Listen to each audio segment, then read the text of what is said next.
Hi guys, welcome back to my channel. Thank you so much for being here and welcome, you guys. Welcome to Salem. Yes, that's Salem. Salem, Massachusetts. I'm so excited, but before I get ahead of myself, as per usual, before we get into exploring and before we get into learning a little bit more about Salem's history in general, let me just share my initial thoughts with you guys about the book that we will be reading in today's vlog, and that is The Bewitching by Silvia Moreno Garcia. I am 85 pages into this book, you guys, and I am so happy that this is the book that I chose to be my October Halloweeny spooky read, because I am so far absolutely obsessed with it. And it's not only because of the cover, though. Again, can we admire that cover for a second? It's one of the best covers, the most beautiful covers that I've seen so far this year, so chef's kiss. But it is also about the atmosphere of the book.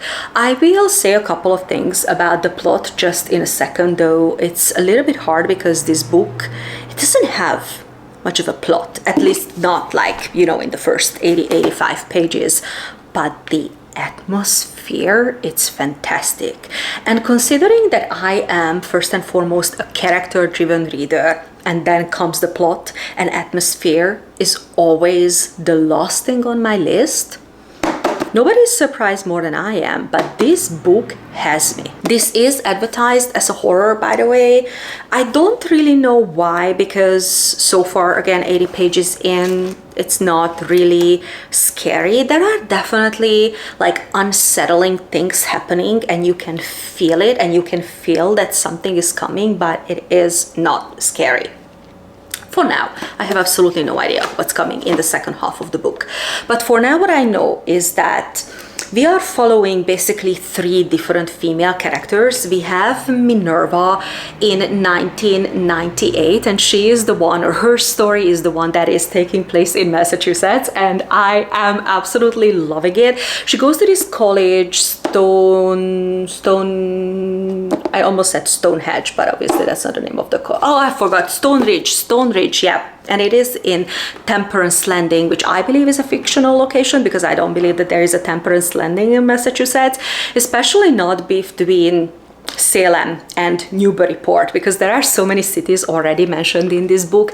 Salem, and how they can get from the college to Salem, or to Boston, or to Newburyport. And though this takes place, Minerva's part of the book takes place in summer, I don't care, because still the atmosphere is just top notch, and I really enjoy her little part in the book. But the character and the story that I enjoy the most, that is the historical one, that is taking place in 1908 in Mexico, and we are following a very young Mexican girl, Alva, and her father just passed, and they are trying to take care of the farm and the house, and her mother and siblings, and she also has an older brother, whatever, and I don't exactly know where the story is going. But when her uncle, her creepy uncle, shows up, I'm like, I'm gonna keep an eye on you, dude. This is shaping up to be a really, really good book and a really good read. The third timeline that is happening in the 1930s, I don't know enough about that timeline just yet. Again, 80 pages in, but of course I know that it will be significant, and I have no idea how we are all going to bring this all together, but I am here for it. I am really enjoying this book. But now, before we continue reading this book, I think it's time to talk a little bit about Salem and a little bit about the witchy history of that town. You guys are about to see how insanely beautiful Salem is, especially in the fall. Salem is a typical New England town in the fall that I am absolutely crazy for.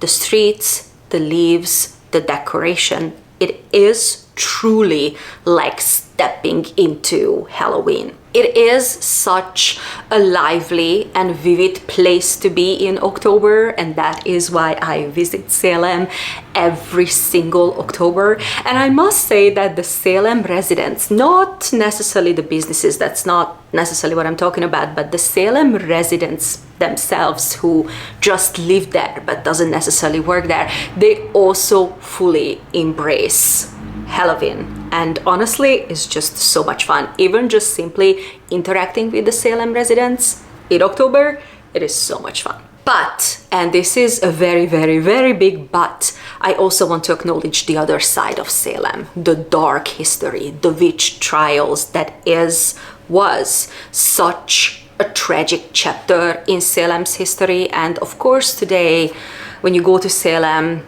we all celebrate the season, like fall in general and especially Halloween, but I feel that it's very important to remember what actually happened there. And in today's video we will be exploring both sides of Salem, the festive and the historical. I will show you the town, I will show you the streets of Salem, the houses, the colors, the decorations. We will go and eat an apple cider donut. But first, I want to share a couple of facts with you guys about the Salem witch trials that I learned over the years. Just like I said, I go to Salem every single October, and I signed up for so many different tours over the years, and I went to so many different kinds of museums, and I feel like that I've learned a lot of different facts about the witch trials, and it just feels right to me to talk about this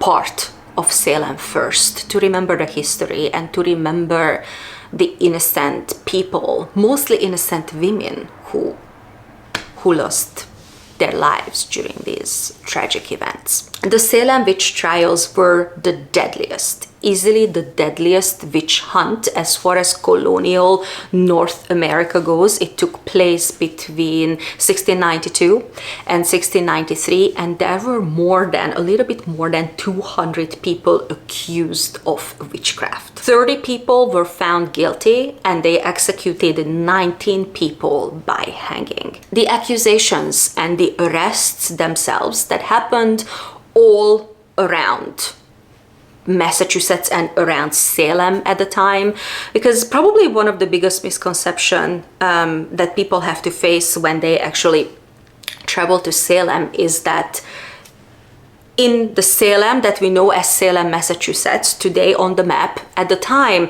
that was Salem town. And that's where the trials and eventually the hangings took place.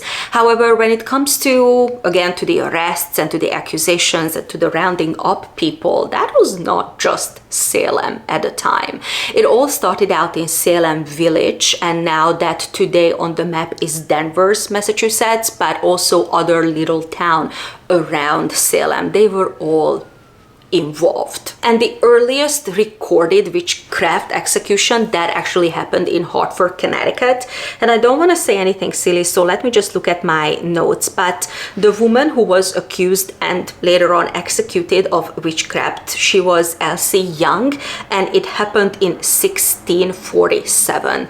And that's where this whole hysteria began, because now we know, of course, at the time it was not clear to people, but now we know that all this witch hunt and with this craziness around witches, that was all a hysteria, and it actually began in Connecticut. And the majority of people who were accused and also convicted of witchcraft, they were all women. About 78% of people who were executed, they were women. And people say that there were many reasons for the Salem witch trials. Of course, political reasons. Some people claim economical reasons. But one of the biggest part of the trials and why they began, that was also because of different religious beliefs. Overall, the Puritan belief in New England at the time was that women were inherently sinful.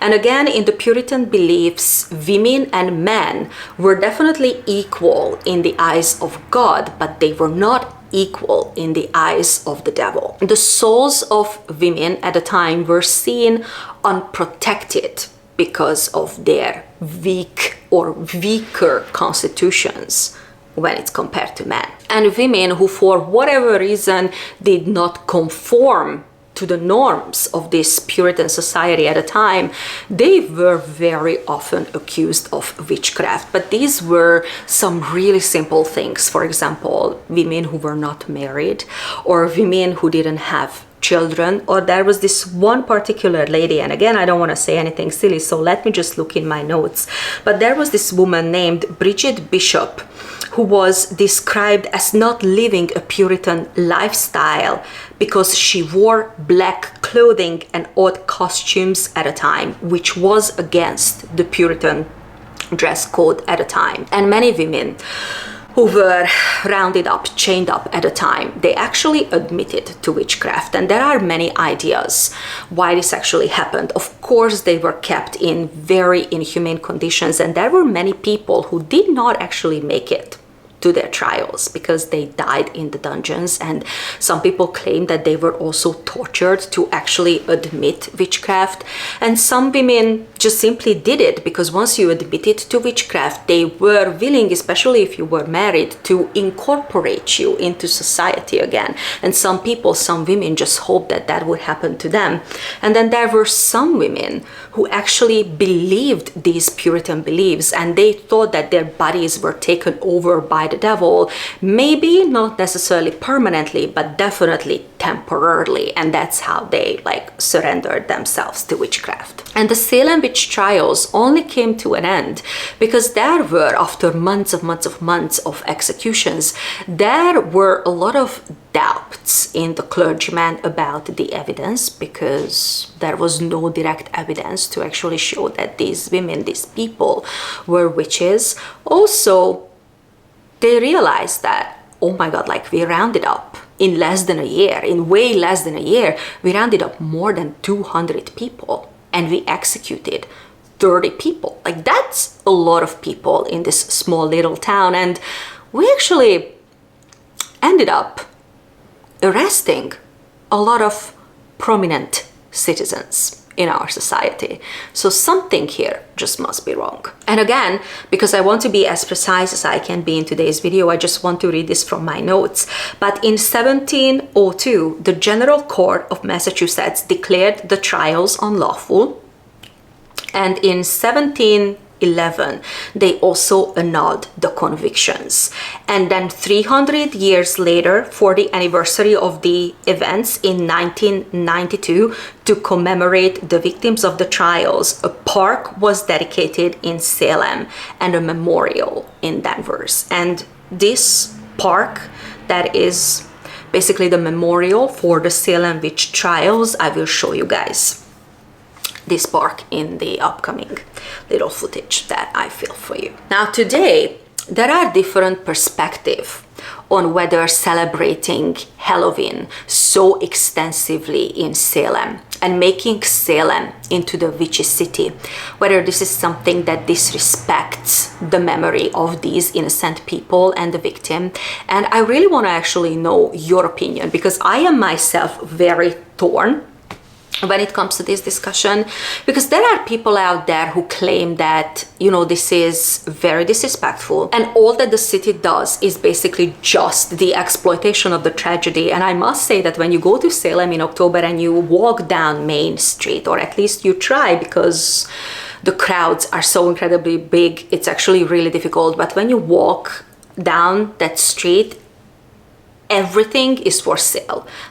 Everybody is trying to sell you something, and people find that it is very disrespectful. And then these kind of celebrations and this kind of behavior ultimately can lead to historical amnesia, because it's so important for people to understand that the witches at the time, who were innocent people and who lost their lives, they were not witches in the moment celebratory sense, but they were part of a marginalized community. They were targeted because they were part of a marginalized community. But then there are many counter arguments out there, even from people who declare themselves as modern day witches, because they believe that basically they are just trying to reclaim the symbol of a witch from this dark and oppressive history, and this is how they are trying to honor the persecuted. And people also believe that we should use Halloween, especially when you go to Salem, to educate yourself about history, to educate yourself about the trials, and to show you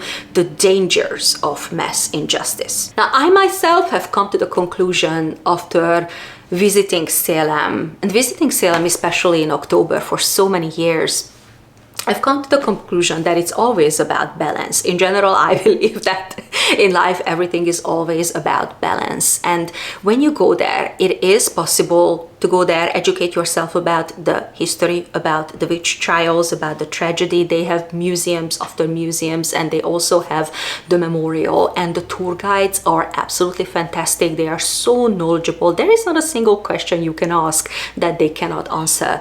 And maybe when you are done with that and you pay your respect and you truly understand what actually happened in Salem, you can go and enjoy the different festive activities. You can go and, I don't know, eat donuts and buy apple cider and walk down on Main Street if you want to, because it's actually it's actually impossible, and buy yourself a trinket or two and just completely immerse yourself in the different witchy activities that Salem has to offer. But now, finally, let's go to Salem, because I have been teasing you guys about Salem in today's video for quite some time now. So enough chatting. Now let's hit the road, and I see you guys in Salem.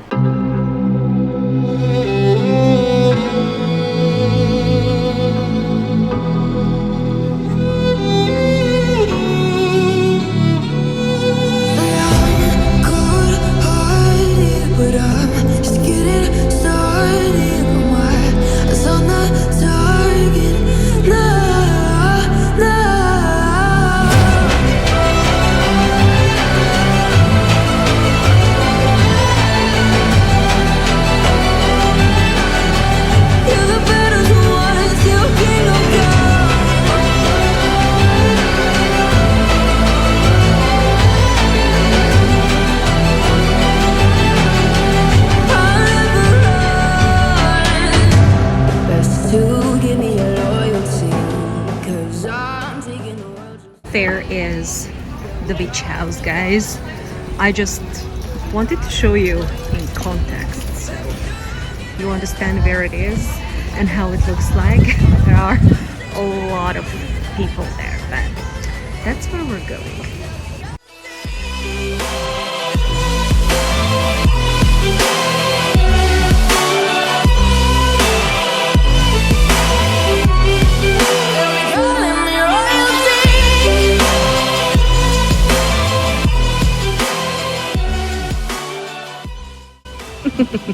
Can you guys guess where we're going? Can you guys see the house? Can you guys see the crowds there? That is where we're heading. Comment down below if you know what house that is.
You guys, I finished the book.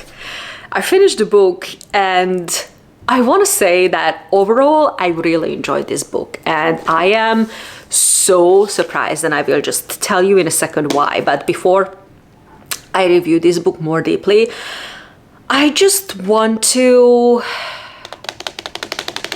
maybe figure out what is exactly the genre of this book is, because I am so confused, because this was advertised as kind of like horror book, and I would disagree with that. If you're somebody who reads horror because you like to read scary stories, for example, then this is not something that I would recommend for you, because this book is not scary at all. And I understand that horror does not always need to be scary. I have a lot of, or maybe I should say that I've read a lot of horror books in my life that were not scary at all, and they still really freaked me out, and overall the message in the books really freaked me out.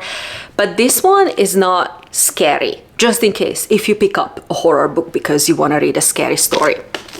I don't think that this is scary, and I also don't think that this book in any way is connected to dark academia, because we do go to a New England college in this book, but in general it didn't really give me any dark academia feeling.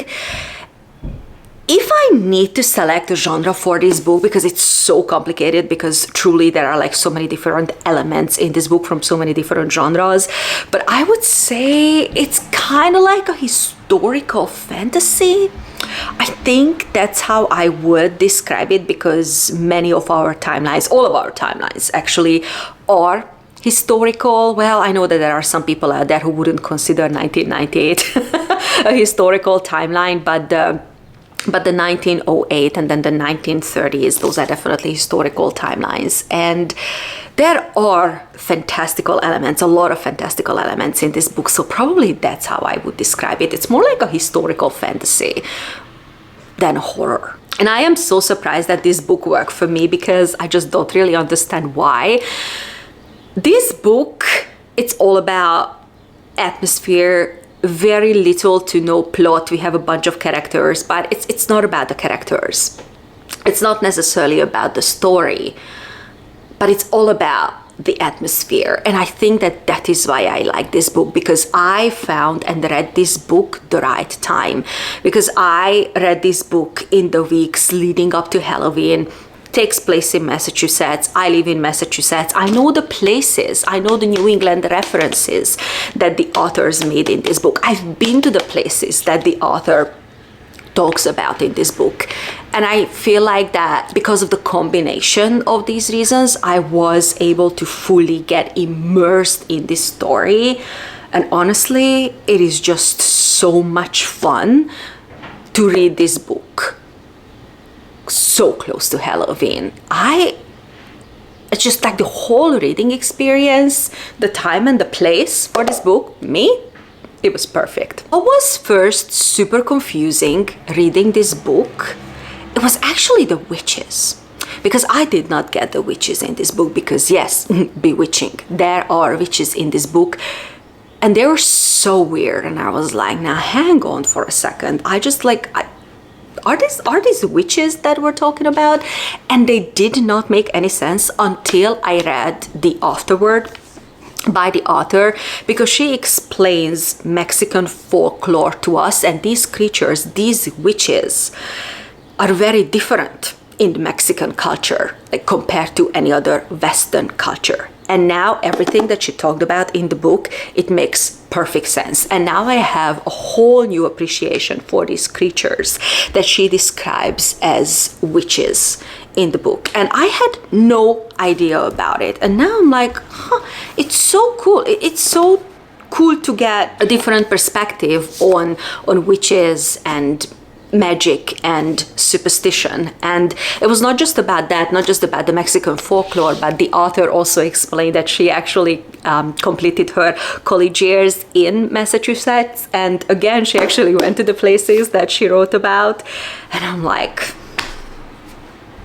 yeah, that absolutely 100% came across this book. And she said herself it was so weird for her because she grew up in the Mexican countryside where they kind of like imagined witches in a certain way. And then she completed her college years so close to Salem, where witches are completely different creatures. And she kind of like wanted to incorporate that in the book. And I would say that she succeeded in that effort.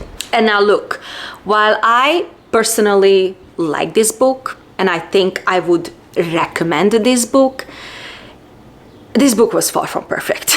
Okay, I had a couple of issues with it. I just wanted to talk about the positive things first. But the number one issue that I had with this book was definitely the pacing, because I felt like that, like the first, I don't know, 300 pages in the book, like 90% book, it was so slow burn, and plot-wise nothing was happening. And then we sped up the book and we basically discussed everything in the last 50 pages, and it felt like a little bit disjointed. And even when we talk about the 3 timelines, of course the author, by the end of the book, she brings it all together, and you are also able to figure out in the book how these 3 timelines will connect. It's not something that the author hid, because there are like spoilers all over the book. But I felt like it was like a little bit still disjointed and unexplored. It's like we spend, I don't know, 300 pages in like this incredibly slow burn stories, and then we spend 30 pages like explaining the whole story and wrapping everything up, and that was not something I enjoyed. I probably would have done it differently, but it was so weird. Maybe this was totally intentional. Obviously, I cannot decide, because even when you get that 30 pages of rushed ending, like I knew that was the ending, because throughout the book, as the author told us the story, like everybody is able to figure it out, who are the baddies and what actually happened. So it's not that the author shares any kind of new information with you in the last couple of pages. It was more just like, wrap it up. You know what I mean? So there were no surprises in this book whatsoever.